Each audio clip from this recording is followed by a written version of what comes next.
Anem a començar? Avui parlarem de biodiversitat i és per mi un plaer presentar-vos al Jordi Sangatal, exdirector dels Aiguamolls de l'Empordà, exdirector de la Fundació Territori i Paisatge i que ha fet de la seducció ambiental una estratègia de comunicació, jo diria que força efectiva. Ens parlarà de biodiversitat i ens parlarà també de biodiversitat i comunicació. Sense més, Jordi, com vulguis. Molt bé, moltes gràcies, Laura, per la invitació. Per mi és un plaer que em presentis i venir aquí, si m'ho dius tu. Segons l'encàrrec que em va fer la Laura, us he de parlar de biodiversitat, però com que en sabeu força, no faré una classe de biodiversitat, sinó d'aquelles coses de per què no és un luxe, sinó és una necessitat. I començaré amb, ja veient que era de comunicació, de com em va tocar aprendre, o sigui, en aquest món d'aquestes teories de la seducció ambiental i de la comunicació en temes ambientals, els que varen començar a l'any 75-76 a fer aquestes coses, ja fa un quant temps, vam haver de ser autodidactes i aprendre de problemes que en aquell moment teníem sobre la taula. En el meu cas, jo soc de Figueres, em vaig enamorar dels aiguamolls de l'Empordà, que estan aquí, no sé si coneixeu els aiguamolls més o menys. Els aiguamolls, tot allò que veieu com a part natural, va anar d'un tris que es converteix en urbanització. En aquella època, l'any 74, amb alguns amics, en aquella època eren poquíssims que ens dedicàvem a mirar ocells, que era un d'aquests, em vaig enamorar perdudament dels aiguamolls de l'Empordà pels ocells. O sigui, per mi era un lloc fantàstic, hi havia moltíssima menys cosa del que hi ha ara. Si ara aneu als aiguamolls està ple d'ànecs, de cigonyes, llavors era raríssim veure ànecs, veure cigonyes, però el poc que hi havia va fer que m'enamorés perdudament. I la meva gran preocupació era què passaria amb aquells terrenys que hi havia una empresa que era el Banc de Madrid que volia fer això. En blanc hi ha els aiguamolls, les llacunes actuals, la Massona, la Rogera i companyia, i en vermell hi ha la zona que volien urbanitzar. I en blau són els canals nous que volien fer. Si coneixeu la zona, això hauria estat 3 vegades més gros que Empúria Brava. Depenia del Banc de Madrid, de Banesto, per tant, i estava totalment aprovat. O sigui, això es havia aprovat que s'havia de fer així, el Pla General de Castelló d'Empúries ho permetia, i aquesta gent, legítimament, perquè el pla ho deia, doncs van posar sobre la taula un pla parcial que estava aprovat del tot l'any 74.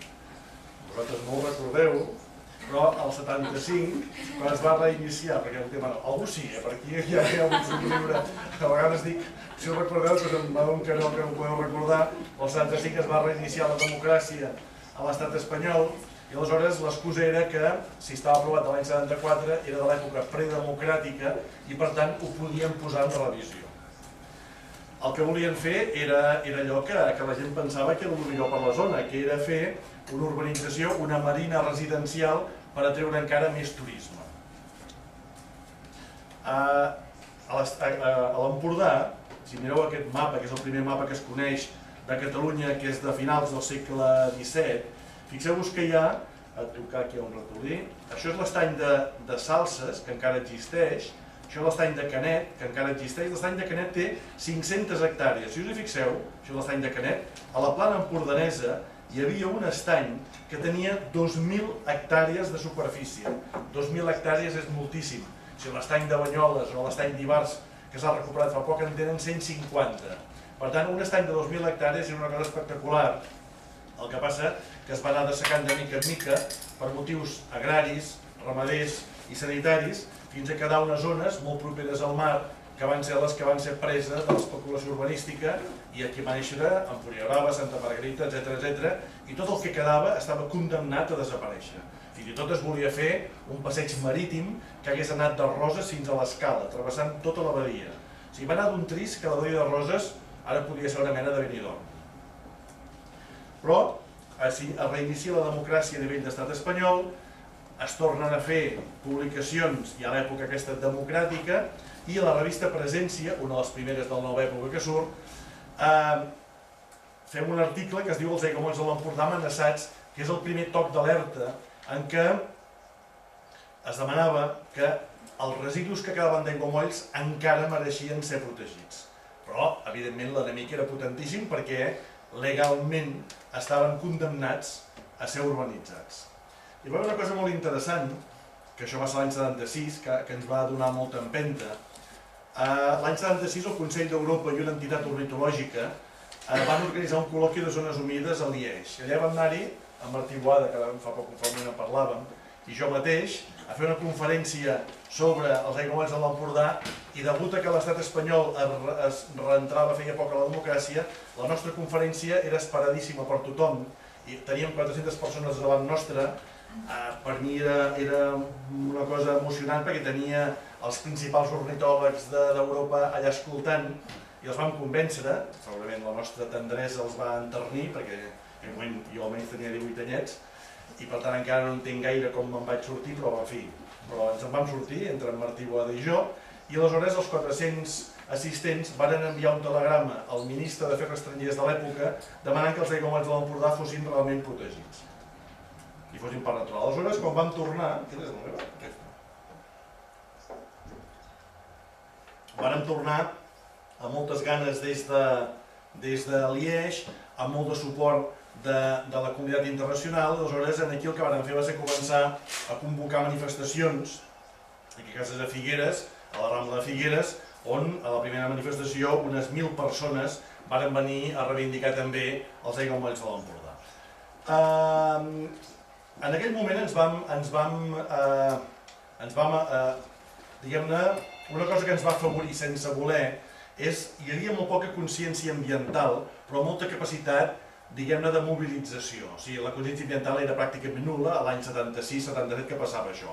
El que passa que la gent, com que encara no hi havia democràcia ni hi havia votacions, qualsevol manifestació, pel que fos, de seguida acollies a 1.000 persones. El que passa que aquestes 1.000 persones, unes quantes sí que eren convençudes, però la gran majoria no sabien ni què eren els aiguamolls, ni els interessava gaire, en aquest cas, els temes d'ecologia o ecologisme.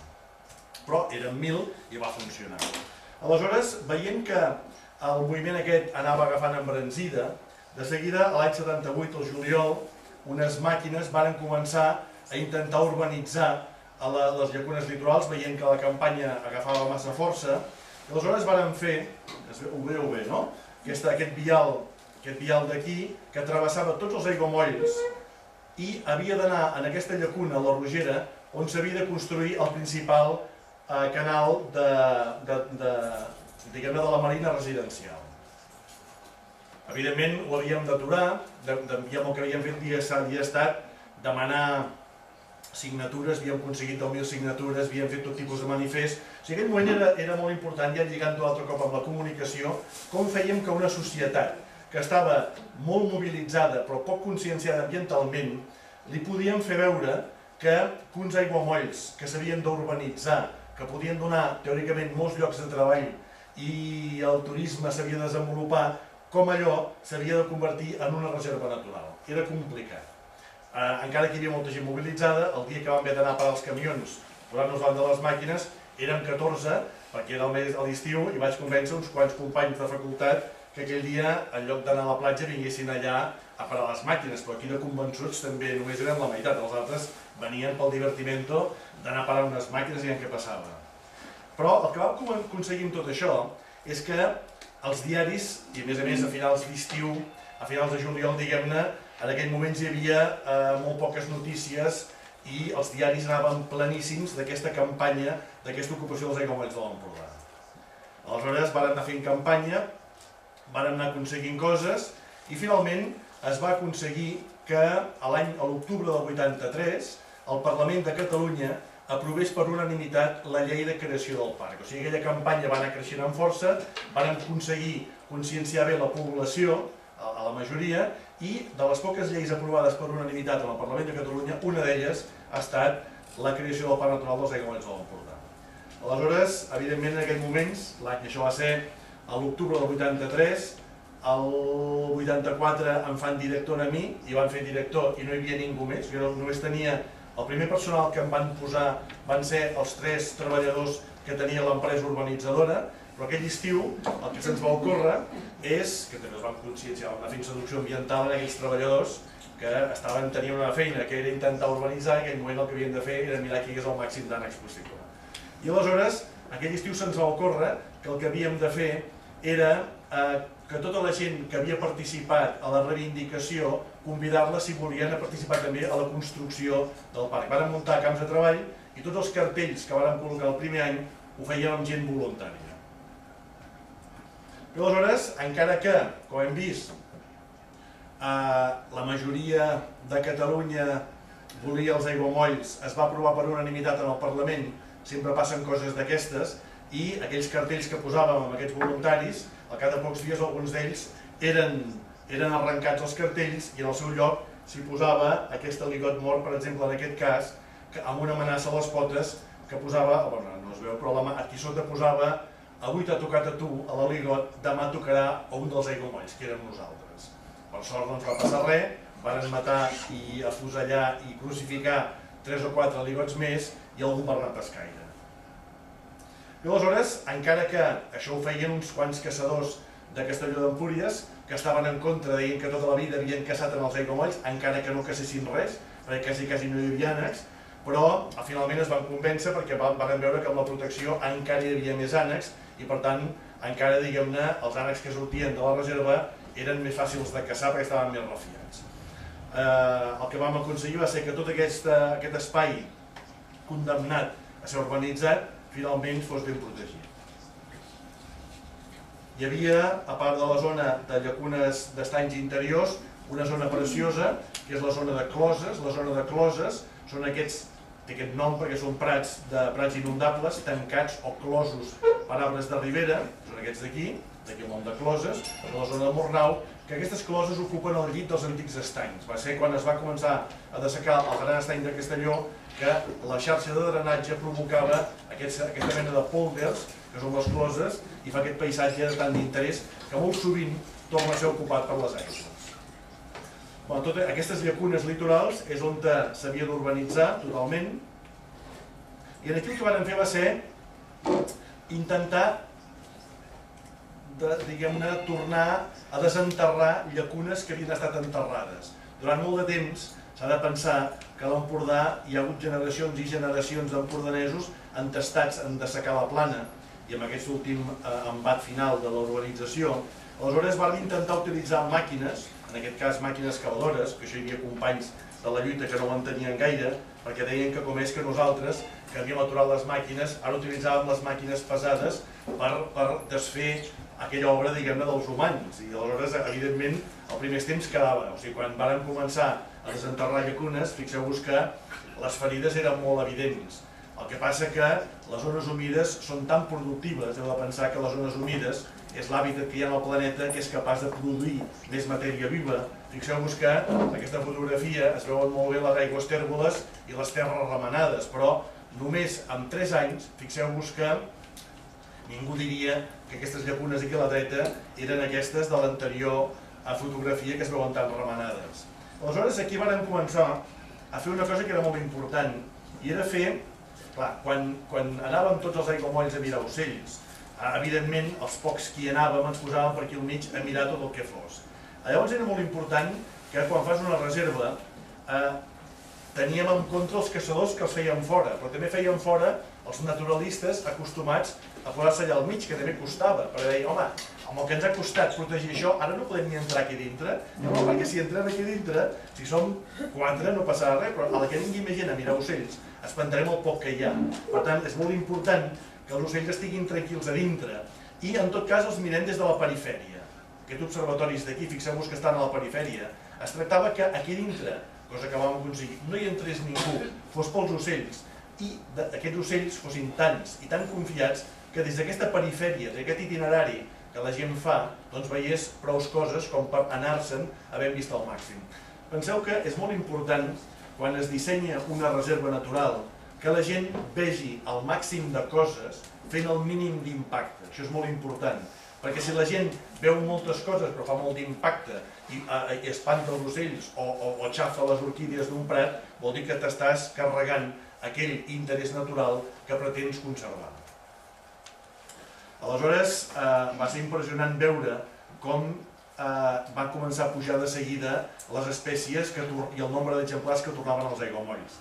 Ja sabeu que funcionen molt bé, i aquí a UNESCO CAT es fa cada any, es fan coses d'indicadors ambientals, Un dels indicadors de les zones humides és saber, és un termòmetre, és saber el nombre d'ànecs i de fotges que hivernen a cada zona humida. Això es va fer molt perquè quan els anglesos i holandesos i suecs van començar a protegir els seus ànecs que crien en aquells països, veien que quan aquests ànecs baixaven cap al sud d'Europa, a l'estat espanyol, a Itàlia, a Grècia i al Marroc, els mediterranis afusellaven a tots els ànecs i no en quedava ni un. Llavors tornaven els que tornaven a criar dalt, tornaven allò mutilats i bornis tots. Aleshores varen començar a fer un conveni, que és el conveni de Ramsar, que és el primer conveni internacional que es va aprovar l'any 71 a la ciutat iraniana de Ramsar per intentar protegir les zones humides a nivell del món. Però aleshores, com saps que una zona humida és important a nivell internacional? I un dels termòmetres són els ànecs que hivernen. Si una zona hivernen 100 ànecs, té importància comarcal. Si són 1.000 és importància nacional i més de 10.000 és importància internacional. Els aiguamolls de l'Empordà, quan van començar a comptar els ànecs que hi havia l'any 74, del 74 al 84 que es crea el parc, només hi havia hivernants 300 ànecs. A més, experts en fugues. És a dir, a la que sentien un tret, se'n anaven al mar i estaven tot el dia amb tramuntant, amb llevantada, aguantant allà no sé què, però clar, havien de menjar i al mar no hi ha menjar pels ànecs. Llavors, quan entraven al vespre, els caçadors els esperaven a la platja i els anaven disparant. Llavors, era duríssim ser ànec. Els aiguamolls, com avui dia, és duríssim ser ànec al Delta de l'Ebre, perquè no poden estar tranquils, els van empaitant per tot arreu. És dramàtic ser ànec en aquests moments en alguns llocs del país. Aleshores, els aiguamolls, d'aquells 300 ànecs experts en fugues, imagineu l'alegria que van tenir el moment en què van veure que una zona que no entrava cap caçador a fumar-los un tret, que tenien els notes encara amb màquines desenterrat amb noves llacunes, de seguida va anar pujant i es va convertir, es va fer el miracle dels aiguamolls. L'oficina anglesa que recull les dades d'aquests termòmetres de saber el nombre d'ànecs van trucar dient on ens havíem equivocat perquè semblava impossible que de 300 ànecs en 10 anys pugéssim a 25.000. O sigui, en una zona, només amb conservació, que ningú els empaiti i regenerant l'hàbitat, aquell potencial que tenia es passa de 300 ànecs a 25.000. En aquell moment en deien el miracle dels aiguamolls. A part d'aquests ànecs hivernants, que bàsicament són ànecs collverds, xarxets, aquests més abundants, també de seguida van començar a criar, aquest el van agafar com a emblema del parc, és un ànec preciós, el roncaire o xerrasclet, perquè és l'únic ànec que de tot l'estat espanyol, de tota la península ibèrica, l'únic lloc que crea fixo, poques parelles, 3-4 cada any, és els aiguamolls de l'Empordà. Per això el vam agafar com a emblema del parc, a més són maquíssims. Una altra espècie que va tornar, que es havia extingit totalment de la península ibèrica, és el bitó, en castellà es diu abetoro, és un ocell que és com un bernat pescaire, que es diu abetoro perquè a l'època de cria els mascles fan un crit per marcar el territori com un toro, o com una sirena de vaixell. És fantàstic perquè les canten de nits, amb una nit, amb la fama que tenen els aiguamolls de llocs que hi ha llegendes rares, doncs en dies de boira, sentir al mig dels canyissars un animal que fa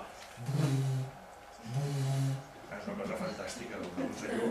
Si voleu una experiència màgica és anar al mes d'abril-maig als aiguamolls de l'Empordà, si pareu en els 3 ponts, aquella carretera que va de Castelló a Palau, allà gairebé segur que sempre es sent el bitó. A més, el bitó havia donat nom a una llegenda, que és la llegenda del Gruel.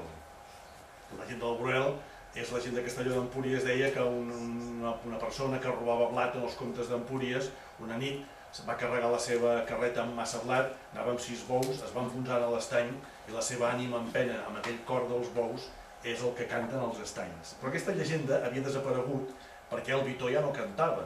I va ser maco veure que quan va tornar a cantar el bitó, gent gran de Castelló d'Empúries tornaven als estanys a tornar a sentir el bitó. I fins i tot hi ha un escriptor, en Fages de Climent, que va fer una obra de teatre que es diu El Bruel. O sigui, el Bruel, a Castelló d'Empúries, i per la zona de l'Empordà, també Sant Pere i a Pals, és conegut. També van tornar les arpelles, les rapinyaires, també són un altre indicador de salut ambiental. Aquesta és l'única àguila que viu en remull, diguem-ne, fa els nius al cim de l'aigua, agafa canyes, agafa balques, fa una mena com de cràter i cria allà al cim. Abans n'hi havia una parella o cap i ara n'hi va arribar a haver 16, ara s'han quedat amb 8 o 9, però el potencial era de 16. Una altra espècie que va tornar és aquest el capó reial, que també és una altra recuperació fantàstica.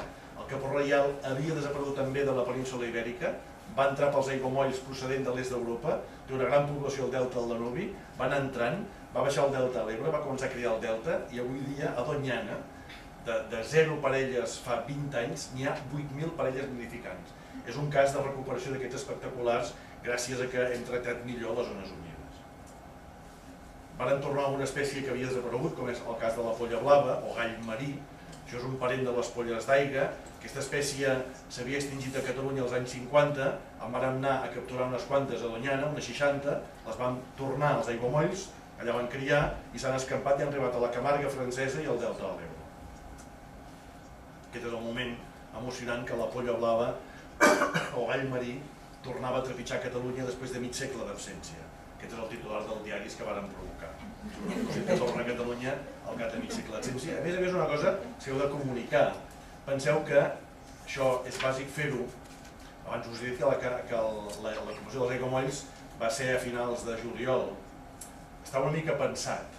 Si els periodistes solen fer vacances al mes d'agost, fan vacances per Nadal i per Setmana Santa, i a més es para l'activitat política del país.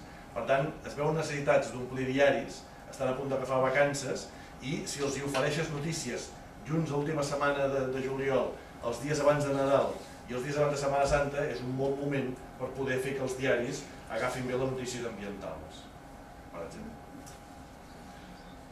A no ser que siguin notícies molt bones que surten aixecant altres notícies més interessants que poden ser en el país, com aquesta.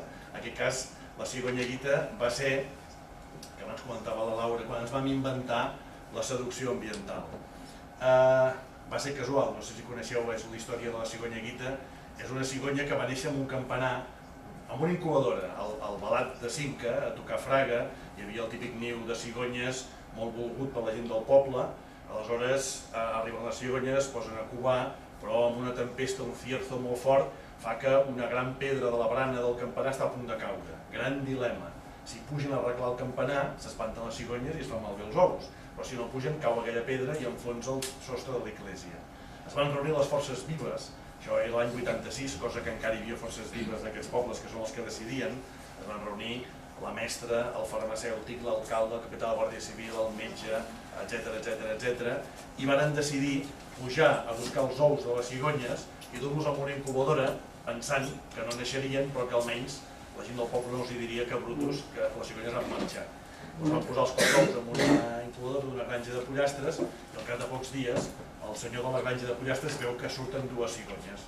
Els hi dona blat de moro, les cigonyes no mengen blat de moro, una d'elles es va morir i l'altra, que és aquesta, la guita, li vam dir guita perquè feia cosses com una mula guita amb la pota. Una biòloga amiga de Saragossa, el Balat de Cinca pertany a Osca, que van trucar amb una biòloga, aquesta biòloga em va trucar a mi sabent que a mi m'agraden molt les cigonyes, jo li vaig recomanar que anés a buscar-la i li van comprar un pot d'aquests de papilla de nen petit de lluç amb beixamel o alguna cosa així, que s'acosta més al grill de les cigonyes.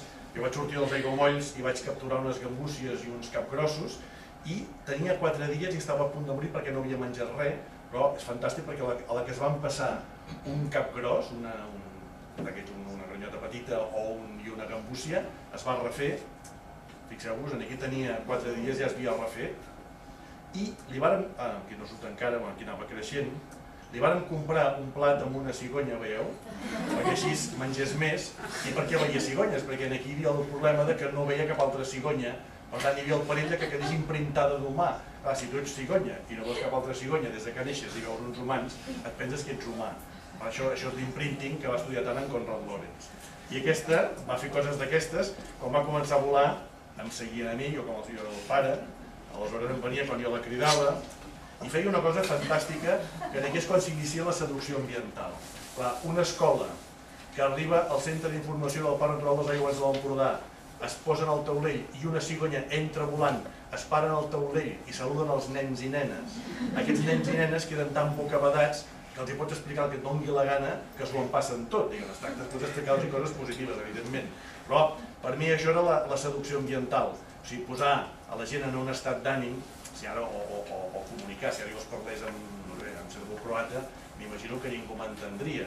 Aleshores es tracta, la seducció ambiental és com fer que en el cas dels escolars o també els adults, entenguin, o sigui, es fixin en el que dius, i d'aquesta manera és molt més fàcil després, evidentment, introduir missatges d'educació ambiental. Va ser fantàstica.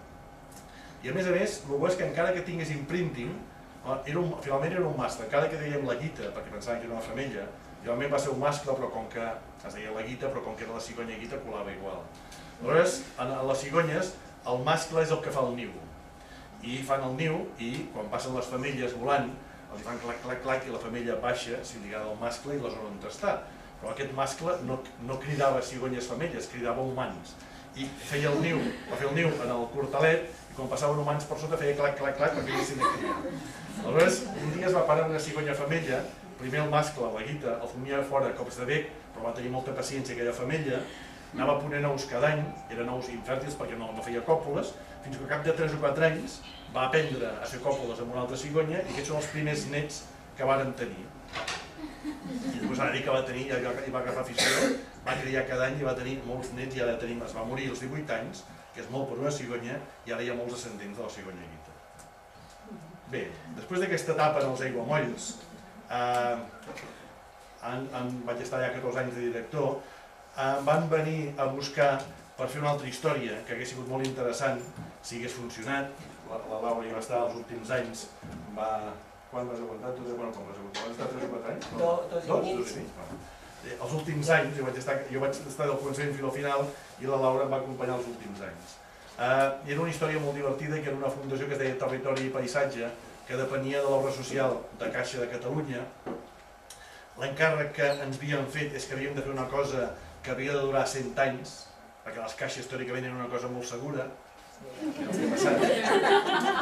Jo sempre deia, quan va plegar, que els arbres no els havien tallat, els teníem guardats per si els podíem replantar, però cada cop veia més complicat. En aquell moment ens pensàvem, agafant aquest logo, que si algú ha de plantar un roure, mai se li podirà plantar-lo ni a la vora del mar ni a la vora d'un riu. Un roure, si vols que faci 100 anys, el plantes en un lloc segur. En aquell moment tots ens pensàvem que les caixes era un territori segur on plantar un roure que pogués fer 100 anys. Ara hem vist que no, que va ser equivalent a plantar-lo a la vora d'un riu i amb una riada els vam agafar, els tenim guardats. Si els més podem replantar, però passa que buscant un terreny bo per tornar a posar els arbres del logo, poder al final sí que quedaran marcits, però bueno, de moment els tenim guardats. La feina que vam fer va ser espectacular perquè en 11 anys vàrem comprar 24 espais amb 8.000 hectàrees, vàrem començar a fer espais amb convenis de custòdia que ens sembla que eren al final uns 60 i pico, amb 140.000 hectàrees més. O sigui, des de Territori i Paisatge ajudàvem a gestionar el 5% del país, que era molt. Hi havia grans finques del Pirineu, com tota una vall, la vall de Linyà, paisatges humanitzats, zones humides com el Delta de l'Ebre, això és l'Ofecada, que vam aconseguir comprar, i arrencar en aquest cas d'un caçador italià, d'una família italiana, els Farina, que li vam comprar, i a nivell anecdòtic, el pare Farina, que era un caçador italià d'aquells autèntics, em va entregar l'escopeta i jo li vaig donar un prismàtics. O sigui, era el canvi que feien de passar de la caça a la conservació. L'escopeta que era d'ella, el malparit em va donar l'escopeta que no sabia, però bueno. En italià. Una finca molt maca també que vam comprar als ports, a la zona d'Arnes. Tothom pensava que la muntanya de Montserrat era propietat celestial, fins que uns propietaris van venir a vendre'ns amb escriptures una part de les agulles de Montserrat. Per tant, vam comprar una quarta part de les agulles de Montserrat. Aleshores es va actuar a molts àmbits, perquè també feien molta feina d'educació ambiental. La Laura era la cap de l'àrea de seducció ambiental i també van fer servir molt les espècies emblemàtiques. Pensem que, i aquesta és una discussió que es fa sovint, és evident que és tan important una llúdriga com una cigonya, com un trencalòs, com moltes espècies petites que estan als ecosistemes. El que passa que pel gran públic és molt més fàcil comunicar i atreure i fer seducció ambiental amb una llúdriga, però si protegim a la llúdriga no volem dir que pensem que la llúdriga és més important que un petit bar o que un cranc del riu, perquè és més fàcil fer que la gent s'enamori de la llúdriga i si protegim la llúdriga fa efecte paraigua i a sota seu també protegeix totes les petites, diguem-ne, protozous o bactèries que hi ha al riu o les plantes o el que sigui. Per tant, val la pena, no tinguem mai recança d'utilitzar les espècies emblemàtiques com a espècies, diguem-ne, paraigua, perquè si aconseguim protegir-les a sota seu com a paraigua, es queden beneficiades tota la resta d'espècies. Aleshores, en Territori i Paisatge van fer uns pòsters magnífics, uns manuals pràctics i molts llibres, o sigui, això encara existeix i esperem que aquella època, diguem-ne, que encara dura, encara veig molta gent que té aquests pòsters penjats i espero que això hagi deixat llavor a més d'un lloc. I l'altra cosa, ja a nivell personal, i per fer-ho molt curt, que em va tocar fer també, va ser fa uns anys amb en Josep Deloyo, que aquest any s'acabarà, i amb l'Andy Elliot, fer l'enciclopèdia d'ocells del món. Se'ns va ocórrer que hi havia un llibre que no existia i va poder sortir d'aquí, és aquella mena de somnis fets realitat. Tots dos ens dedicàvem a mirar ocells amb en Josep i col·leccionàvem les guies d'ocells del món i pensàvem que no hi havia cap llibre que tractés totes les espècies de la primera a l'última, que són 10.000. Se'ns va ocórrer fer-ho, ningú va creure en nosaltres, vam anar a Anglaterra i tampoc deien d'on surten aquests paios que venen de Catalunya. Aleshores vam decidir fer la nostra editorial i ara aquest any, d'aquí pocs dies, sortirà el volum 16, és a dir, que haurem combinat aquesta obra fantàstica. Que és aquesta d'aquí. Això seran els 16 volums d'una obra que es diu el Handbook of the Birds of the World. I com que ja hem agafat la pràctica de fer llibres d'aquests, ara també estem fent, i ha sortit el segon volum del Handbook dels mamífers del món que tractarà tots els mamífers. En aquest cas, en els ocells van començar per ordre taxonòmic. En aquest cas vam començar pels carnívors, perquè si vam començar per les rates, és molt fàcil que haguéssim tingut menys compradors. Aleshores, al començar pels carnívors, pels lleons, pels links, per les llúdrigues, pels ossos, hi ha gent que s'hi ha enganxat i espero que al final comprin el de les rates per acabar la col·lecció, perquè si no em sembla que haguéssim arruïnat abans de començar. És una altra tècnica, en aquest cas de comunicació i de màrqueting, que m'ha après des del punt de vista zoològic. Bé, i tot això, fins ara, tant a l'etapa dels aiguamolls, com a l'etapa de territori i paisatge, com això que hem fet amb links, doncs són coses aquestes que realment em sento un privilegiat d'haver tingut l'oportunitat de fer tots aquests invents. Territori i paisatge no ha funcionat, però ha estat una experiència molt interessant. Es tracta d'aprendre d'aquestes experiències. Ara fa poc, per exemple, la caixa grossa, em deien de fer una fundació d'aquest tipus, i ara hi vaig ser jo que els hi vaig dir que de moment no, perquè, és a dir, també s'ho creien fa uns anys el president de Caixa Catalunya, que la caixa aguantaria 100 anys. Aleshores, veient l'evolució actual, és molt fumut estar 11 anys de la vida fent els fonaments d'una cosa que dura 100 anys perquè al final no es pugui construir res. Per tant, sí que la idea de Territori i Paisatge, que era una fundació que es dedicava a comprar territori, que es dedicava a fer amb obra social una obra ambiental, convé, espero que algun dia es torni a fer, però poder s'hauria de fer la tècnica dels 100 peus. Allò que depengui d'una sola entitat, d'una sola empresa, que en tingui 20, de manera que si es talla un peu en quedin 19 i puguin anar marxant. I tot això per intentar mantenir aquesta biodiversitat, que ara és ja quan comença després d'aquestes historietes personals, de veure que no és un luxe sinó és una necessitat. Seria una llàstima que els humans que ens toca estar, aquesta generació que ens toca estar aquí, veiéssim com desapareix el linx ibèric o el trencalòs o la llúdriga del nostre riu. Seria dramàtic. O sigui, hem de mirar de fer que, i és perfectament possible, conviure els humans amb tota aquesta meravellosa biodiversitat. La biodiversitat tampoc fa tant temps que es va definir, i aquesta seria la definició bàsica de què és la biodiversitat, que és tota la varietat en què es presenta la vida en un àmbit geogràfic i temporal determinat. És molt important dir que dura un temps, és a dir, és el conjunt de productes de l'evolució de la vida. Això ho va dir l'Edward Osborne Wilson, que podem dir que és el pare del nom de la biodiversitat. Ha fet un llibre, us l'aconsello moltíssim. La Laura em va dir que us passés alguna cosa de bibliografia, però en el Google buscant biodiversitat trobareu moltíssimes coses, però sí que us aconsellaria aquests dos llibres que són, li trobo que bàsics i fantàstics. Aquest de la dreta és un que es diu La creació, que és una conversa fictícia que té en Wilson amb un capellà dels Estats Units, d'una església d'aquestes una mica conservadora, en què discuteixen fictíciament què és la creació i què és la biodiversitat. És un llibre esplèndid. I un altre, no podeu conèixer, en Jaume Terrades, és un savi, I en aquest llibre l'amic Jaume Terrades ha destil·lat tota la seva sapiència d'una manera fantàstica. Per tant, entre que és de casa nostra i el coneixeu, doncs crec que val molt la pena, si no el coneixeu, aquest llibre, Biografia del món. És un altre llibre, jo crec, imprescindible per poder aprofundir més en temes de biodiversitat. Amb aquests dos, i després tots els que vulgueu, però aquests dos jo crec que són bàsics.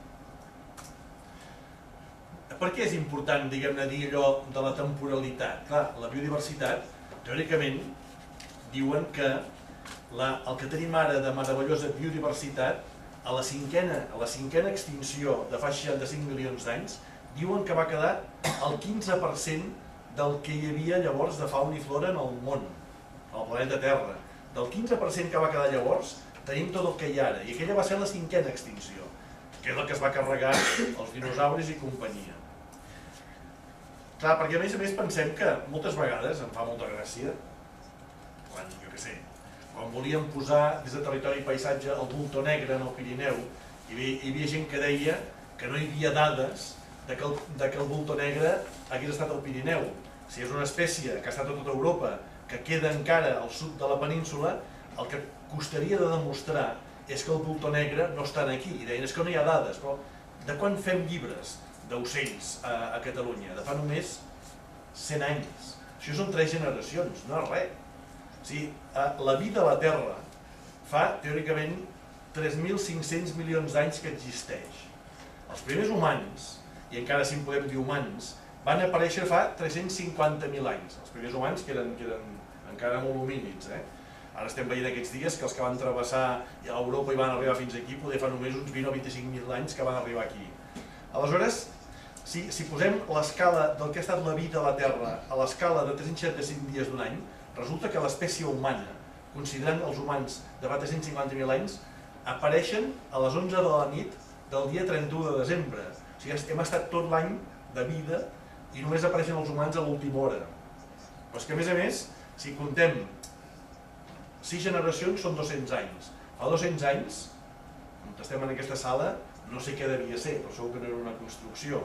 A Barcelona fa 200 anys, fa només 6 generacions, era una cosa, hi havia poquíssims habitants, a Catalunya hi havia poquíssims habitants i vivien molt diferent que vivim ara. I això, 6 últimes generacions són 2 segons.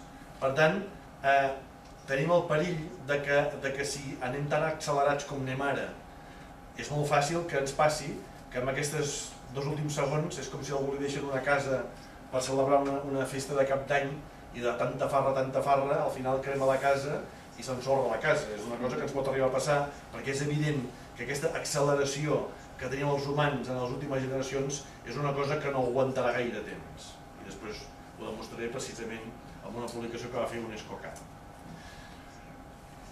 A més, hem de pensar que la biodiversitat és canviant en el temps i el que tenim ara aquí pot ser que no hi serà d'aquí un temps i tampoc no passa res. Això és una representació de la fauna que hi havia a la península Ibèrica a l'època de l'Homo-antecessor. Hi havia hipopòtams, hi havia elefants, hi havia hienes. A l'època del Heidelbergensis ja hi va haver una època una mica freda i van baixar algunes espècies del nord, perquè hi havia glaciacions. A l'època del Cro-Magnon, més glaciació, i és quan arriben aquí els mamuts i ve una fauna, diguem-ne, més paleàrtica. I finalment, a l'època del Neandertal, doncs hi ha una fauna barrejada. Això vol dir que tot canvia. Fa només 14.000 anys que hi havia l'última glaciació, les geleres arribaven més enllà de Madrid. Tot Catalunya era una taca de gel. Si en aquell moment hi arriba a haver algú, com ara, que es dedica a observar això, estaria estudiant com es desplacen i com desapareixen els glaciars, com està passant ara. El que sí que passa, a diferència d'ara, és que els canvis que hi havia eren més suaus. L'acceleració de l'espècie humana i l'accés de CO2 a l'atmosfera està fent que els canvis climàtics siguin més sobtats. I aquí hi ha el perill. I a més, ara som més gent. Si hi hagués un canvi climàtic que n'hi ha hagut, si penseu que la Mediterrània ha estat seca com a mínim 3 vegades, es podia anar a peu fins a Mallorca. Imagineu si allò sí que era un canvi realment climàtic important. Però hi havia tan pocs humans que no passava res. Agafaven les 4 coses que tenien, feien una excursió més amunt o més avall.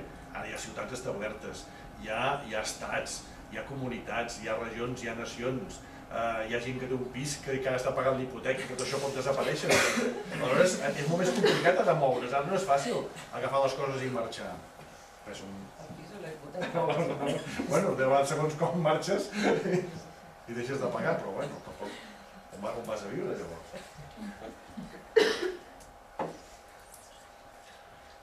Aleshores, fem el que fem, per molt que creixem en nombre, és evident que ens fa falta, fa poc m'ho demanaven en una conferència amb un altre públic, que era més des del punt de vista econòmic, i em deia, home, que en el fons no passa res, que desaparegui la biodiversitat, i que no, i què menjarem? Tot el que mengem és biodiversitat, no mengem pas plàstic i altres coses que vinguin del petroli, tot el que mengem és orgànic i és fruit, diguem-ne, d'espècies salvatges o domèstiques, però que provenen de salvatges. Per tant, la biodiversitat és absolutament necessària, ni que sigui per alimentar-nos. I l'espècie humana ho ha anat fent al llarg del temps, hem anat evolucionant, i la biodiversitat va servir per domesticar algunes espècies, per crear l'agricultura, per crear la ramaderia, i per moltes altres coses. És evident que l'espècie humana devia tenir un gelos impressionant dels ocells, veient com volaven i que l'espècie humana no pogués volar. Per tant, jo crec que amb un atac de gelosia algú va començar a pensar en fer avions, fins a aconseguir que es voli molt bé i ara sí ja superant amb alçada i amb velocitat els ocells.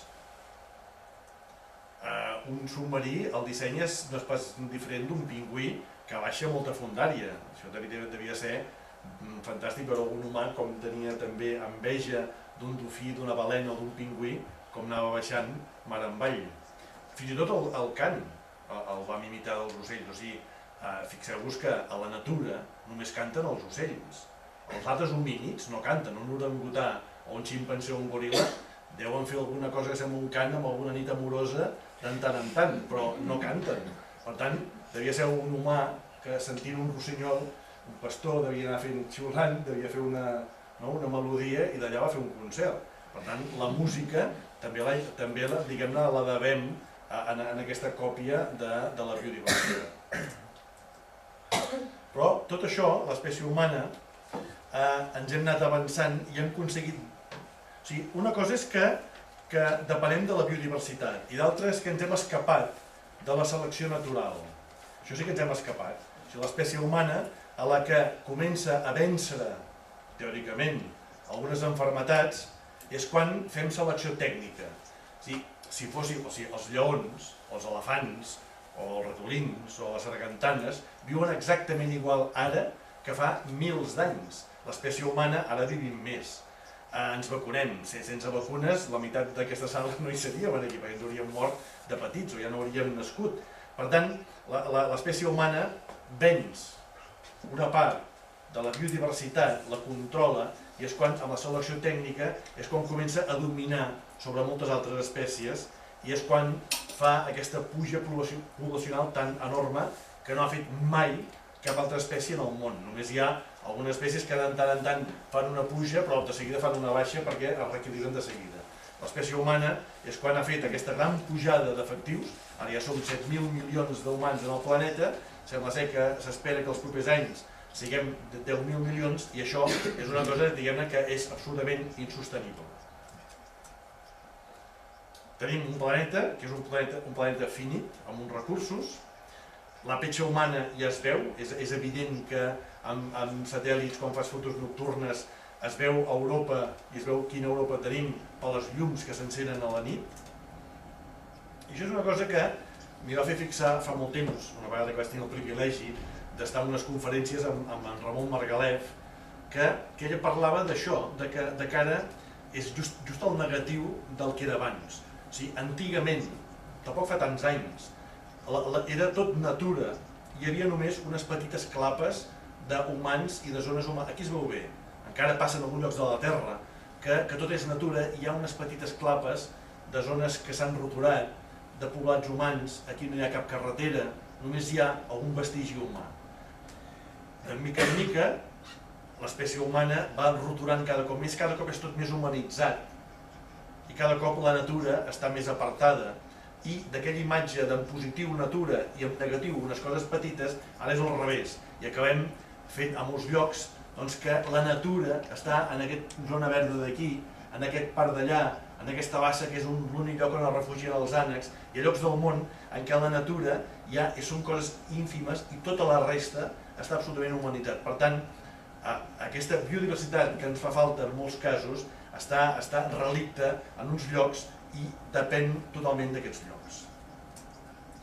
Però així tot, l'espècie humana amb el seu avenç continua roturant zones de selva, cremant, contaminant, talant, caçant, pescant, etc. Aquestes fotografies típiques de l'Amazònia, que els heu vist 1000 vegades, de veure com en una zona de l'Amazònia en 26 anys hi ha unes diferències terribles i que es tallen amb una brutalitat i amb una rapidesa espectacular. Sí que és veritat, i això ho diuen al Brasil, que ells també tenen dret a un cert desenvolupament. L'únic que passa és que al tenir mitjans tan potents, aquest desenvolupament es fa d'una manera tan ràpida que crea més destrucció. Vam tenir la sort, els europeus, aquí mateix, que els canvis de domesticació de la natura van ser més lents i van ser més adaptables i per tant hem construït uns paisatges amb més mosaic i per tant que han permès conservar més, que no teníem un bulldozer i unes màquines tan potents com per destruir.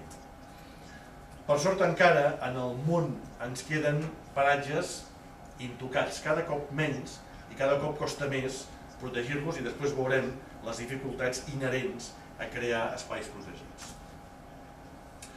El que sí que és important de pensar és que, això és una foto aèria de Nova York, que jo estic segur que la gent de Nova York, o nosaltres mateixos aquí a Catalunya, a Barcelona, podem pensar que som, amb aquesta potència que es té a Nova York, amb tot el que hi ha, que som... Això em va passar en una conferència una vegada, per sort era en àmbit universitari, però em va tocar fer una conferència sobre turisme i natura a Alacant fa uns anys, a l'època en què es debatia el tema del transvasament de l'Ebre. I va quedar per ells, pels empresaris turístics que estaven a mi a la taula, que Catalunya no els hi volia donar aigua per l'Ebre. Aigua de l'Ebre per ells per poder beure, quan aquella aigua la volien per fer encara més urbanitzacions, més golf i companyia. I ells deien que els condemnàvem a que no poguessin créixer més. Però jo els deia, però és que què us penseu? Encara que creixeu més, el turisme fa només 50 anys que existeix. Qui us assegura que d'aquí 50 anys encara hi haurà turisme? Poder no hi haurà turisme. Poder, amb el canvi climàtic, aquí farà molta calor i els turistes ja més cap al nord. Aleshores, jo els hi posava com a exemple, se'm va acudir aquell dia, que si amb un faraó egipci o amb un rei dels inques li arriben a dir en l'apogeu del seu imperi que al cap de 100 anys serien uns desgraciats, aquell faraó hauria fet un tip de riure. I mira el que li ha passat. Per molt faraó, amb un imperi impressionant que tenien, o a Camboya, amb uns cents o mils de temples, amb un poder que tenien, els de la muralla xina. Els xinos ara tornen a ser potents, però han de potents passant gana, diguem-ne. Però aquests imperis, hi ha hagut uns moments que per molt de poder que tinguessin, l'història ha fet que s'anessin a l'aire. Per tant, preparem-nos, que no vol dir que perquè Catalunya avui dia sigui una potència econòmica, teòricament, doncs això passi d'aquí 50 anys, pot canviar totalment.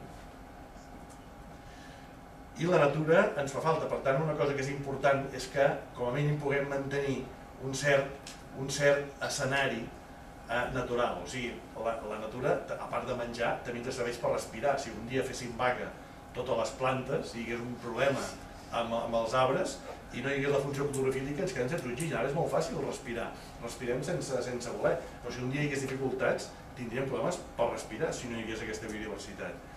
Hi ha alguns llocs del món que, degut a excés de pesticides, hi han de pol·linitzar les plantes, els arbres fruiters, a mà. Això és uns costos espectaculars quan la natura ens fa de franc aquesta funció. Les abelles, quan van de flor en flor, s'emplenen de pol·len i van pol·linitzant els arbres fruiters i això no té cap cost, és la natura que ens ho regala. És per això que moltes espècies deuen pensar, quan miren què fan els humans, on van aquesta gent, què fan aquests humans emplenant i traient cada cop més espai en aquesta biodiversitat. Que d'altra banda és meravellosa, que serà una llàstima que totes aquestes espècies, que d'aquell 15% de l'última extinció massiva de fa 65 milions d'anys, tot això que tenim ara, arribarà a aquesta sisena extinció, que és una sisena extinció que tristament cada cop l'anem provocant més els humans. Perquè amb temes com el canvi climàtic, penseu que clar, hi ha hagut espècies que s'han anat adaptant moltíssim per exemple, això és una espècie d'ocell que tenia els pollets al moment que hi havia eclosió d'una sèrie d'orugues, per tant sabia que quan tenia els pollets sortien les orugues. Clar, a la que té pollets i encara no hi ha les orugues, els pollets es moren de gana. O si hi ha les orugues abans, vol dir que les orugues no tenen tants enemics i és una plaga aquella papallona. A mi, de les espècies que més pena em fan, és aquesta pobra desgraciada de la perdiu blanca. Imagineu la feinada que té una perdiu, que arriba amb la glaciació, es queda en el Pirineu i té la feinada que cada any a l'època de cria és de color gris. Podeu la coneixeu, aquesta espècie que és fantàstica. De gris perquè a l'estiu i la primavera s'amaga entre el granit que hi ha al Pirineu. I el mes de novembre canvia totes les plomes i es fa un plomatge blanc per estar amagada a la neu. Clar, ara arriba el novembre, es canvien les plomes i no neva. Aleshores, clar, és un blanc perfecte, mai més ben dit, pels depredadors. En canvi, arriba el mes d'abril, es torna a posar el trajo gris i ara, en aquesta època, a vegades neva el mes d'abril i llavors queda grisa davant del mig de la neu. I aquesta espècie ha trigat tant temps i ara aquests canvis climàtics bruscos que li estem provocant als humans farà que és molt possible que s'extingeixi del Pirineu. La pèrdua d'espècies, en aquest cas, està totalment lligada a l'increment d'humans en el planeta. Com més humans, més problemes provoquem i més extinció d'espècies hi ha. Aquest informe que abans us deia del Planeta Viu, que és un que va fer UNESCO-CAT amb el BBF, és molt interessant. S'han fet més aquests aquí o no? Una llàstima perquè és molt interessant. Aleshores, aquí es veia el tema de la que segur que us sona totalment i coneixeu perfectament, el que és la petjada ecològica, que avui dia, amb els humans que som en el planeta, en aquests moments, ens caldria 1,3 planetes per poder viure en aquests moments. Ja hem passat, el 2011 ja som a 1,3. Per tant, vol dir que ja estem cremant mobles, estem diguem-ne, menjant-nos una part de capital. I això, amb les profundes injustícies que hi ha, això seria la petjada ecològica d'un ciutadà nord-americà, i serem els europeus. Si tota la gent d'Àsia hagués de consumir com consumeix un europeu, no hi ha en el món recursos suficients. Vol dir que ara nosaltres estem molt bé, però hi ha una part del món que s'està foment de gana, o no tenen el que tenim nosaltres. Vol dir que aquesta gent que ara no tenen res, tal com ho tenim muntat ara, ho tenim mal organitzat, no poden créixer perquè no hi ha recursos suficients en el planeta com per satisfer les necessitats que podrien tenir de tenir els mateixos cotxes o televisions o cadires com nosaltres. Aquesta és una taca de la petjada ecològica molt potent a Europa Occidental, a Índia, a la Xina, al Japó i a una part dels Estats Units. I tota la resta és on no hi ha petjada, però si algun dia aquesta petjada seva enfosquís el planeta, realment el panorama seria molt fosc perquè no hi hauria recursos. Tota aquesta història del cap on anem els humans se'm va fer molt evident quan veig aquesta gran població asiàtica que vol créixer. Fa 3 anys, per fer aquest llibre que fem 200 del món, vaig tenir l'oportunitat d'estar un mes a l'estiu a Papua Nova Guinea, a la part oest, que és d'Indonèsia.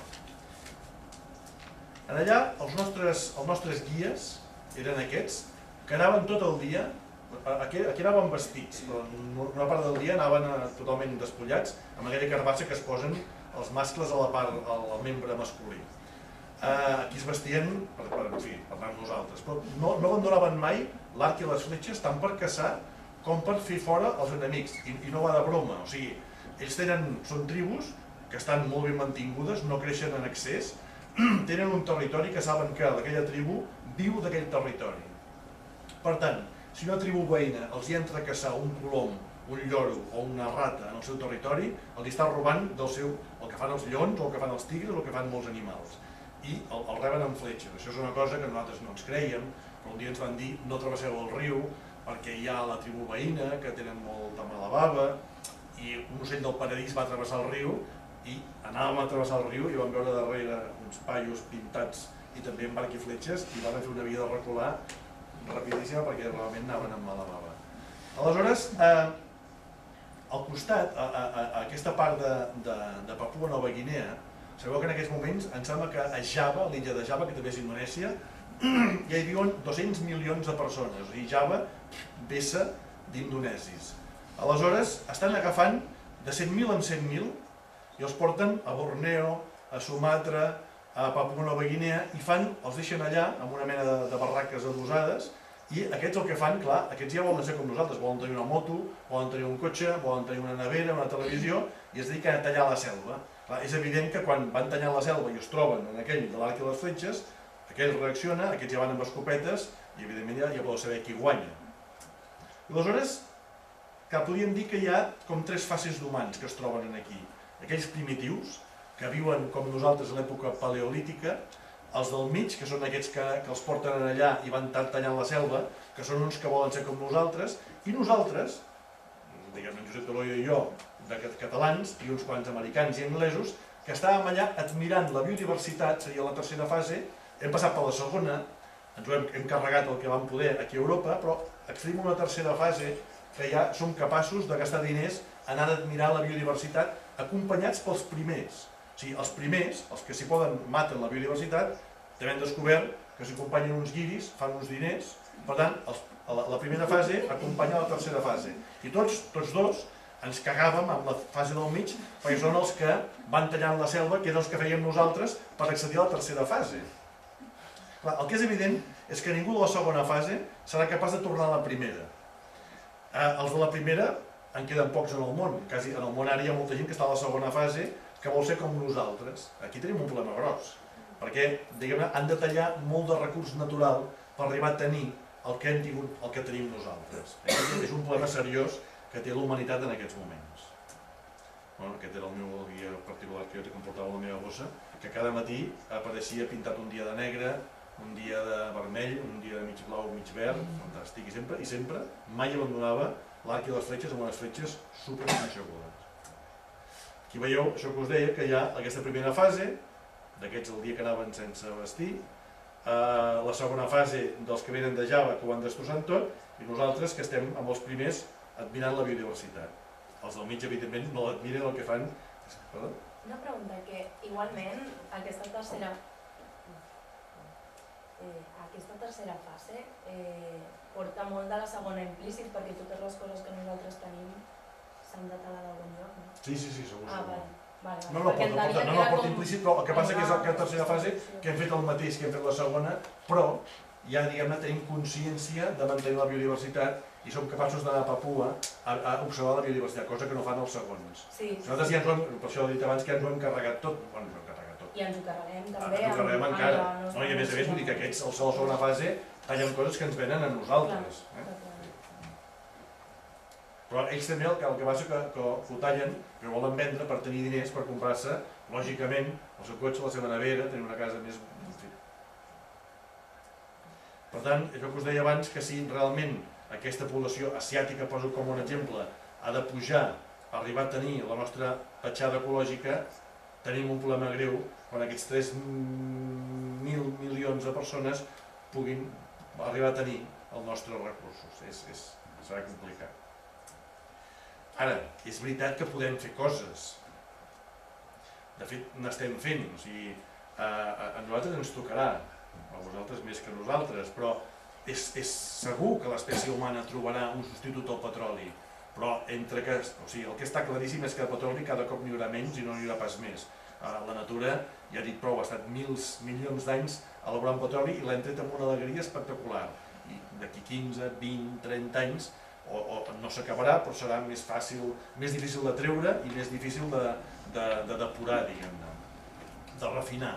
Per tant, haurem d'acabar trobant una altra cosa, però els que estiguem al mig en el moment de transició de l'era del petroli a l'era del no sé què, tindrem un problema.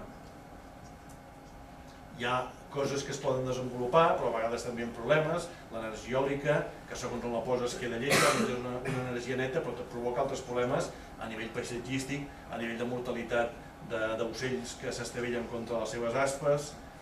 Hi ha coses que han funcionat. Quan hi va haver l'alarma dels CFCs, recordeu el tema aquell dels esprais que provocaven el forat de l'ozó, doncs es va aconseguir fent una acció internacional de baixar realment els CFCs i la capa d'ozó ja no se'n parla, encara està foradada, però no hi ha el ritme de creixent de forat que hi havia abans. I continuem amb això que hi ha l'slow food, hi ha coses... La biodiversitat ens fa falta, seguríssim. O sigui, cada cop hem de mirar d'obtenir elements el més sans possibles per menjar, per tant ens fa falta aquesta biodiversitat com us comentava abans. El que passa que llavors la manera d'anar protegint també ens provoca problemes. Una cosa que se'ns va ocórrer fa anys als humans és crear els parcs naturals. El primer parc natural que hi va haver al món és el de Yellowstone fa només 140 anys. Per tant, tampoc fa tant temps que els humans veiem que cal protegir certs espais de món. 140 anys són encara no 5 generacions. I a més, el parc de Yellowstone, quan es crea, en la seva declaració de fundacional, el compara amb una catedral. O sigui, l'espècie humana tenia clar que tenia un patrimoni cultural i diu que Yellowstone s'ha de salvar perquè és com una catedral de la natura. Sonaven a carregar tot, i com a catedral de natura, diguem que era una catedral, es va conservar. A nivell d'estat espanyol, encara no fa 100 anys que es va fer Covadonga i Ordesa.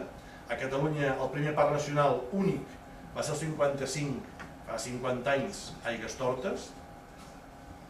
I evidentment, també aquí és alarmant, fixeu-vos això, és en vermell la superfície que hi havia urbanitzada a Catalunya l'any 50. A l'any 2010 tot això vermell és urbanitzat i llavors és quan ens hem de dotar, en aquest cas és de la xarxa Natura 2000 provocada per lleis directives europees, ens dotem de la xarxa Natura 2000 que sobre el paper, masses vegades sobre el paper, ens dotem d'aquest 30% de país que l'hem de protegir. Pensem que quan protegim un espai, ara a Yellowstone i quan sigui, o quan fem unes lleis, en el fons és que una part d'humans, una part de la societat, protegeix allò contra uns altres humans. Si no hi hagués els humans, no hi hauria parcs naturals, tot és natura. Però a la que hi som nosaltres, quan fem un parc natural, és evident que sempre és una part de societat que fa allò que allò sigui parc perquè algú s'ho volia carregar, urbanitzant, tallant, caçant o pescant. Vol dir que sempre és inevitable el conflicte, perquè quan fas un parc vol dir que quan algú es volia carregar allò, aquell el tens enfrontat segur.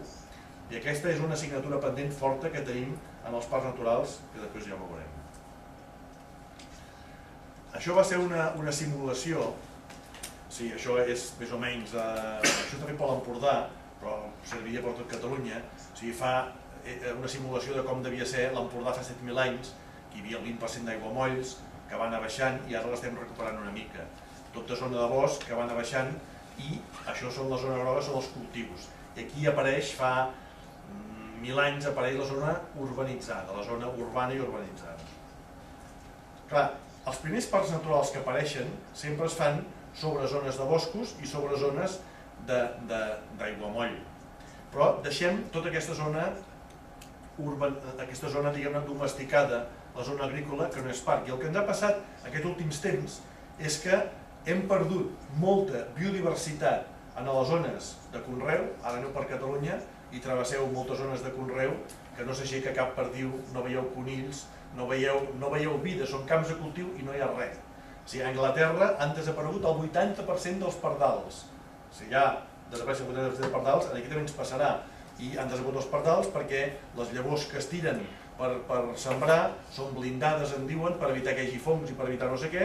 El pardal se l'empassa, hi ha unes quantes molècules que per evitar que hi hagi el fong o el que sigui, al final acaben matant el pardal o l'acaben esterilitzant. Per tant, a les zones rurals hem perdut biodiversitat i també moltes vegades a les zones protegides com que volem que sigui molt natural, prohibim pràctiques humanes com la ramaderia que estaven molt integrades, que al prohibir-les, com que la ramaderia havia ocupat el lloc de l'herbívor salvatge, també estem fent que al desaparèixer un ús sostenible també baixa la biodiversitat. Per tant, les polítiques d'espais naturals a vegades també són tendents a baixar la biodiversitat tant en llocs protegits com en llocs, diguem-ne, humanitzats. Abans us he dit que els aiguamolls havien crescut molt les cigonyes, les llúdrigues, però hi ha altres espècies més petites que a vegades també els aiguamolls en altres llocs que estan protegits han baixat. Aleshores, clar, una persona que té un camp de cultiu quasi mai vol que sigui bosc i menys encara que sigui zona protegida. En tot cas, una persona que té un camp, a no ser que estimi molt la terra i no li faci res que sigui protegit, vol que allò s'urbanitzi per fer més diners. Fixeu-vos que hi ha una cosa que és molt clara. s'han fet a Catalunya un 30% de zones dintre la xarxa Natura 2000. Això, si s'ha fet, vol dir que hi ha lleis europees, vol dir que hi ha una opinió pública que volem que això estigui protegit. Però si féssim una enquesta a la gent que té propietats a dintre dels espais protegits, el 99% diria que no vol estar allà dintre. Aquí tenim un problema també. O sigui, hauríem d'aconseguir que la gent que està allà dintre d'un espai protegit estigués contenta de que aquell terreny que és seu, que ell conrea, allò queda per sempre més protegit, es pot conrear perfectament, però que allò queda, diguem-ne, consagrat, que no serà mai urbanitzat ni destruït. Tenim un problema perquè moltes vegades, diguem-ne, que es fan unes polítiques de conservació amb poc tacte. Com que són polítiques noves, que fa pocs anys que les fem, evidentment s'ha de fer un equilibri de manera que la persona que té una propietat allà dintre se li donin altres avantatges perquè al final digui que val molt la pena estar dintre d'un espai protegit. I amb això sí que crec que val molt la pena utilitzar amb tothom les tècniques de seducció ambiental. Tornant a una altra cosa, que la biodiversitat també és important, fa poc des de Territori i Paisatge, que és l'últim manual que vàrem fer, aquest Albert Urbà, que explicava els avantatges de que a les ciutats hi hagués verd. I aleshores ara s'estan fent a moltes ciutats, s'estan fent aquestes parets verdes, s'estan fent cobertes verdes perquè s'ha vist, de tots els punts de vista, que en una ciutat massa grisa, sense arbres, sense vegetació, a part que es perd la biodiversitat, la percepció dels humans que per instint busquem verd encara, perquè tampoc fa tant temps que teníem una bona part d'homínids, doncs aquesta part homínida que encara tenim, la part d'instint, doncs ens fa buscar aquest verd, i és per això segurament que la gent fuig de les ciutats al cap de setmana buscant un lloc que no sigui aquest Crist de les ciutats.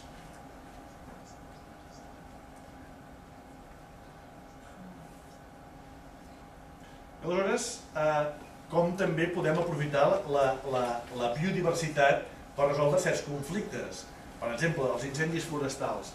Aquest any, aquest estiu, no hi ha hagut incendis a Catalunya, una gran notícia, però hi ha el 30% més de combustible per cremar dintre dels boscos. Per què? Perquè antigament en els boscos, fa només 14.000 anys, encara hi havia mamuts en els boscos catalans. Imagineu, va ser una llàstima que s'extingissin els mamuts, seria fantàstic, encara hi és. Imagineu els boscos amb mamuts, el mamut converteix biomassa bosc, biomassa forestal, biomassa combustible en biomassa mamut, que és un llamp de biomassa. Però si no hi ha mamuts, hi havia cavalls salvatges, hi havia búfals, hi havia cérvols, tots aquests convertint biomassa combustible en biomassa animal. L'espècie humana se'ls carrega tots, els pobres mamuts, seria fantàstic que algun dia els carreguéssim i poguéssim reintroduir el mamut a Catalunya.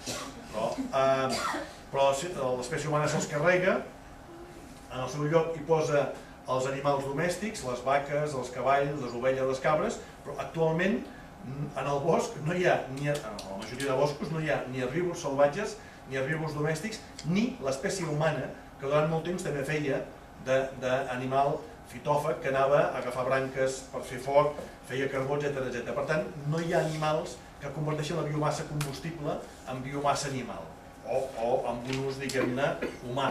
Quan va aparèixer la bombona de butà, evidentment es van deixar d'extreure del bosc mils de tones de llenya.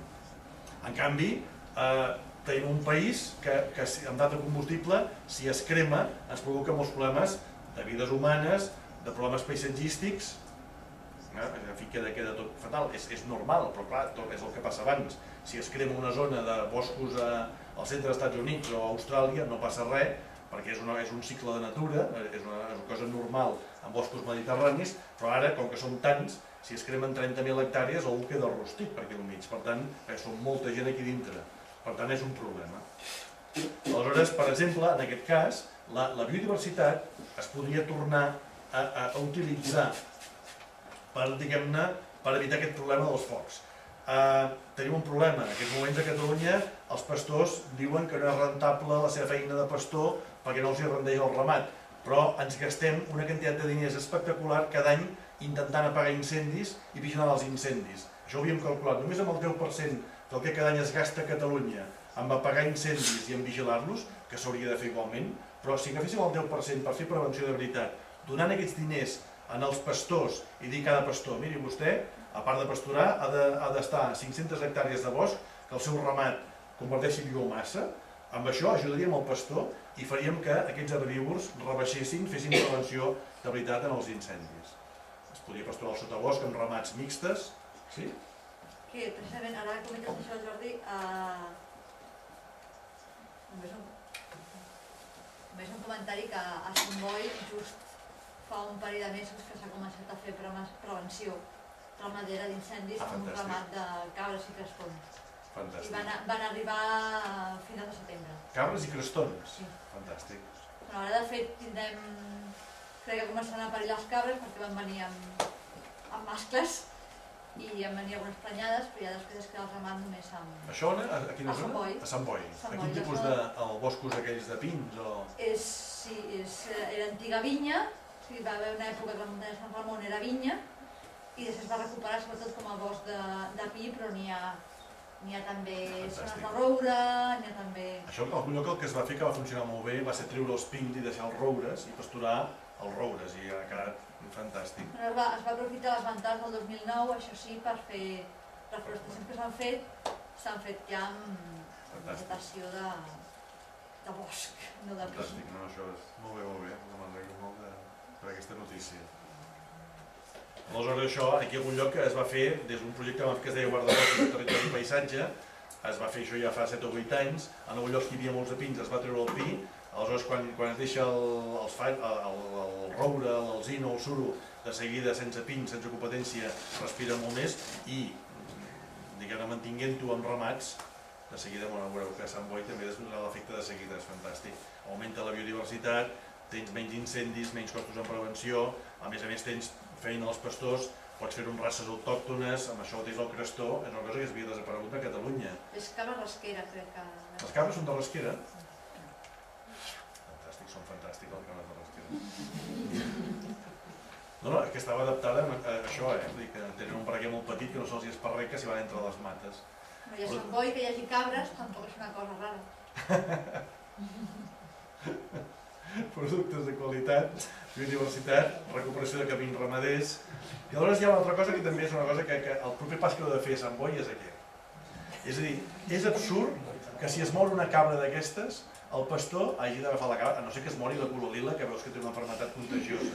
Però si es mor perquè es trenca una pota d'un part, el ramader en el Pirineu ha d'agafar, això passa.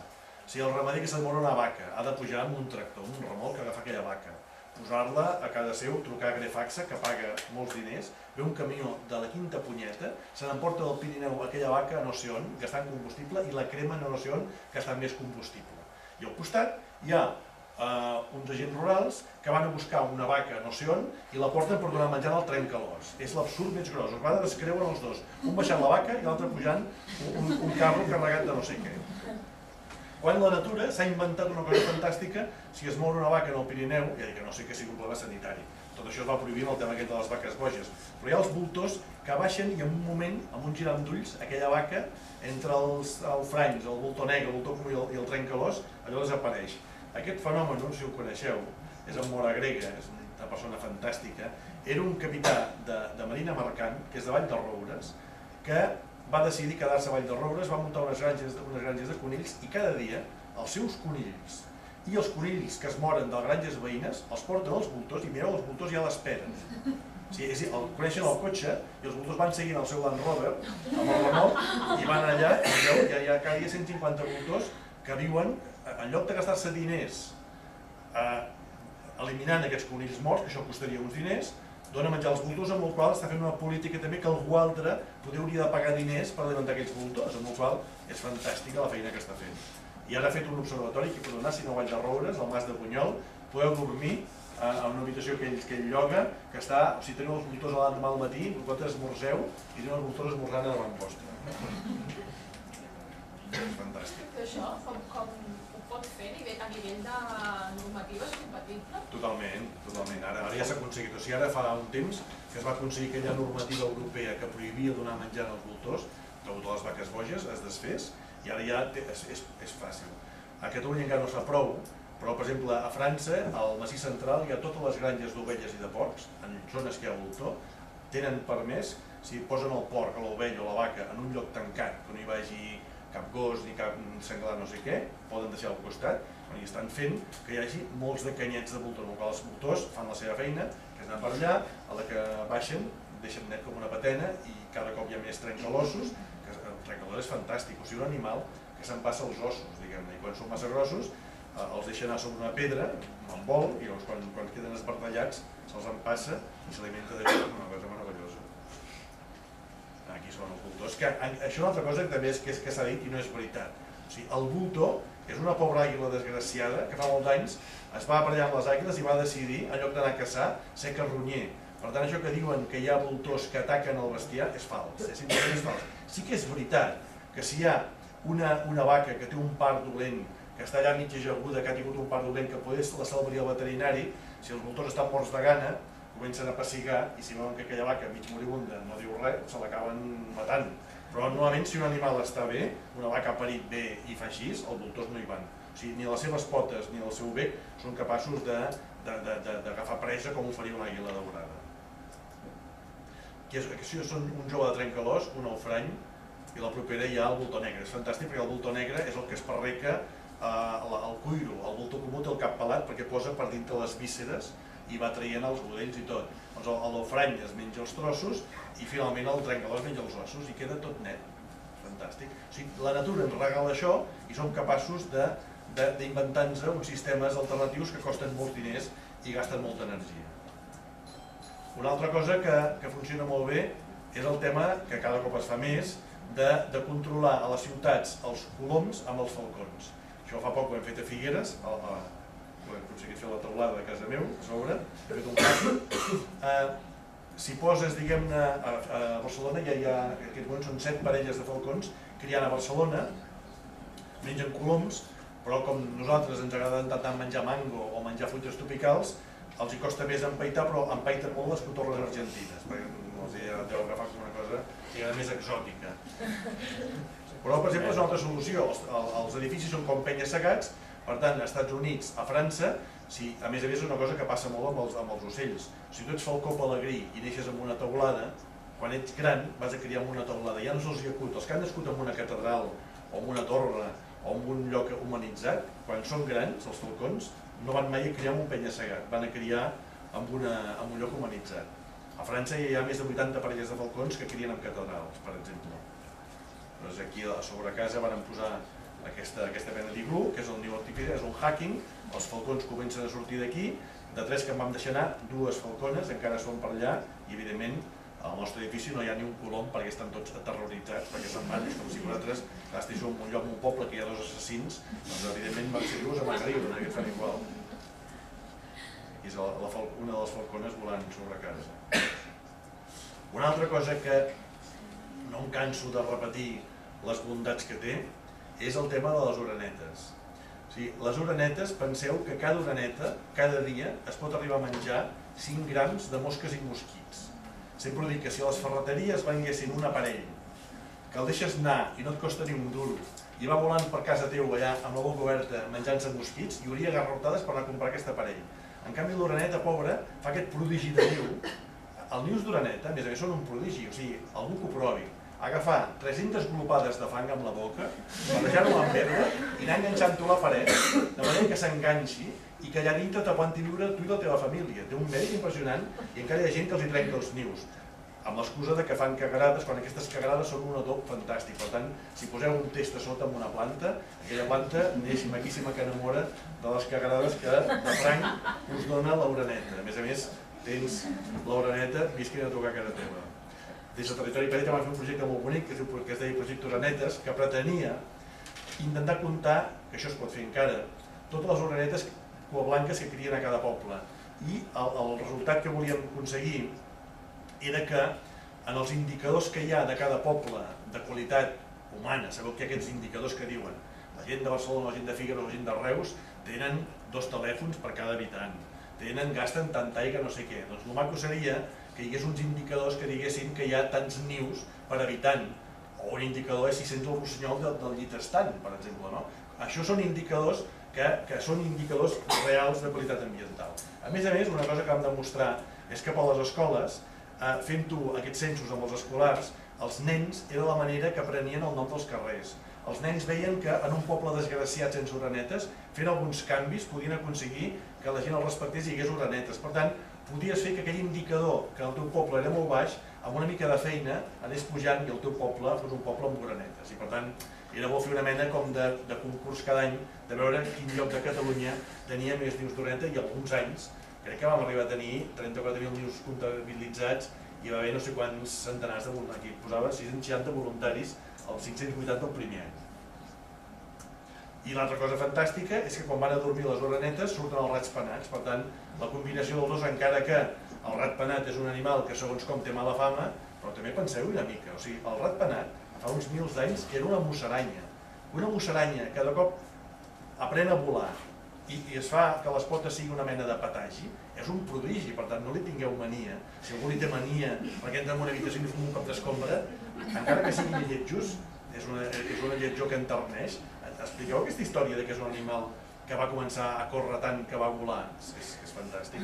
I a més també agafa mosquits, per tant, entre les orenetes i els mosquits, orenetes i els rats penats, de dia i de nit teniu els mosquits controlats dels voltants de casa vostra.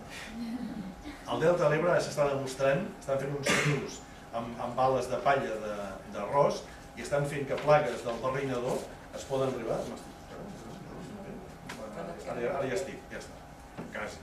No, aquí només falta la part final de seducció ambiental, que la farem ràpid. Els rats penats, diguem-ne, controlen les plagues de barrinador de l'arròs, per tant, es pot utilitzar menys pesticida en el delta gràcies que el rat penat es menja les papallones del barrinador. Passo molt ràpid a la custòdia del territori, que és una cosa que ens vam inventar des de Territori i Paisatge, i després es va fer la xarxa de custòdia per intentar que els propietaris cuidessin els seus propietaris privats, cuidessin el seu territori i d'alguna manera la societat els hi torni, diguem-ne, al favor que si un propietari cuida bé la seva finca, està cuidant 100 hectàrees, per exemple, de paisatge i de biodiversitat. I per tant és important que entre tots li tornem mitjançant incentius fiscals. Però com que no tenim temps, això m'ho salto ràpid. La seducció ambiental, que és, i també ho passo més o menys ràpid, de fet se la va inventar en Rodríguez de la Fuente, que va ser un fenomen de comunicació, fa molts anys que va fer aquestes pel·lícules, però hi havia una època, també només hi havia 2 cadenes de televisió a nivell de l'Estat, però a tot l'Estat hi havia un moment que feien aquest programa que tothom quedava callat de totes les edats i de totes les procedències, diguem-ne, socials diferents. Ella, sense dir-ho, va inventar això de la seducció ambiental, que després nosaltres vam tenir l'avantatge que vam donar el nom. Això ho vaig descobrir, per exemple, amb el tema de la cigonya, i és per això que quan hem fet projectes de reintroducció de cigonyes sempre n'agafem una, que aquesta li toca el rebre perquè la gent la toca, però bueno, aquests nens que toquen aquesta cigonya, toquen la cigonya, i per ells quan veuen una cigonya volant és aquella que van tocar. Per tant, aquests nens tenen un respecte cap a les cigonyes que és una cosa inesborrable. Amb la llúdriga, quan van reintroduir la llúdriga als aiguamolls, la llúdriga havia desaparegut a tot el nord-est de Catalunya, la van anar a buscar a Extremadura, ens en van deixar a capturar 42, que les vam capturar nosaltres, i totes les llúdrigues que vam deixar, totes, sempre convocàvem en els nens i nenes dels pobles veïns, i podíem també a caçadors, a gent gran, però sempre els nens i nenes. Mireu aquesta foto, cada una d'elles la llibràvem, o sigui, primer explicàvem en el poble que la llúdriga venia d'Extremadura, com l'havien capturat, la podíem mirar per la caixa, la llúdriga és un animal preciós, la podíem veure per un forat. Però mireu aquests nens i nenes, quan d'aquella caixa de fusta que els hem explicat que ve d'Extremadura, amb aquesta llúdriga que és un animal preciós, quan surt la llúdriga i comença a viure al riu del seu poble, mireu quina cara fan d'íntima satisfacció. Aquests nens i nenes, quan siguin grans i un dia s'autoanalitzin ells sols o en el sofà d'algun psicoanalista del dia que els hi va agafar la dèria pels animals, estic segur que aquest psicoanalista, si té una mica d'habilitat, arribarà el dia que uns beneits van arribar al seu poble amb una caixa de fusta amb una llúdriga dintre, segur. Aquests nens i nenes, mireu quina cara fan, queden tocats, segur. Això és la seducció ambiental pura. Quan he de definir seducció ambiental, sempre poso aquesta imatge. I a més ha funcionat, o sigui, a part de fer seducció ambiental amb els nens i nenes, la llúdriga s'ha escampat, de les 42 que vam deixar anar, ara n'hi ha més de 300, han arribat fins a Perpinyà pel nord i fins a Granollers pel sud. Un exemple ja per acabar de seducció ambiental el vaig fer amb un amic que feia la tesi doctoral a la Sierra d'Escalona. La Sierra d'Escalona, si la coneixeu, és una serra que està entre Múrcia i Alacant. Hi ha molts conills, hi ha moltes rapinyaires, hi ha molts nius de duc. Aquest amic meu, Carlos Javier Durà, feia la tesi sobre el duc. Cada any anellava molts ducs, els marcava, feia la tesi, però cada any els caçadors els hi afusellaven tots, amb la qual cosa marcava no sé què, anava volant i a l'hivern no en quedava ni un. Li vaig dir un dia que estàvem comentant amb ell, dic, el que has de fer és amb l'excusa que quan anelles un duc és com un peluig. El dia que anellis els ducs, convida els nens a les escoles, però a més amb l'excusa que no hi ha autobús que pugui pujar fins allà, que els portin, quan un nen l'ha de portar algú, el porta la mare. Que els portin les mares a fer l'anellament i convides a les mares també a fer l'anellament. I cada duc, cada anella, li poseu un nom, el bategeu. Aleshores, per tant, cada duc tenia una anella i un nom, i els van batejar tots. I van venir les senyores, les àvies, les mares, a batejar el duc. Al final, algunes noies més jovenetes, fins i tot algun caçador, els de la Guàrdia Civil. El dia que un caçador va matar un duc, que era en Pepito o en Juanito, la senyora no li va fer sopar durant no sé quants dies empipada. Els fills no li parlaven. O sigui, es va anar a un merder que no van matar cap més duc i ara hi ha un problema de debò, de superpoblació de ducs. Tant que ara n'hi ha masses, diguem, i se'n poden veure moltíssims. I va ser utilitzant la tàctica de la seducció ambiental. Fins i tot el Guàrdia Civil estaven conscients. Per tant, tot això, ja em sembla que aquesta és l'última, és per dir que, si veu comunicació, penseu en les espècies d'aquestes que tenen un alt poder de seducció ambiental. I sempre, ara sóc el que va últimament, les xerrades que faig amb aquesta frase, amb això que va escriure en Goethe fa 200 anys, que té tota la raó, i és que diu que hi ha una veritat elemental que afecta tots els projectes d'iniciativa i que si s'ignora fa fracassar infinitat d'idees i de plans esplèndids. I és que en el moment en què et compromets definitivament en una cosa, entra en joc la providència, providència en P minúscula. Qualsevol cosa que vulguis o que assumís que pots fer, comença-la. La determinació té geni, poder i màgia. Comenceu i veureu que funciona. Per tant, moltes gràcies i espero que el poder, la geni i la màgia us acompanyin.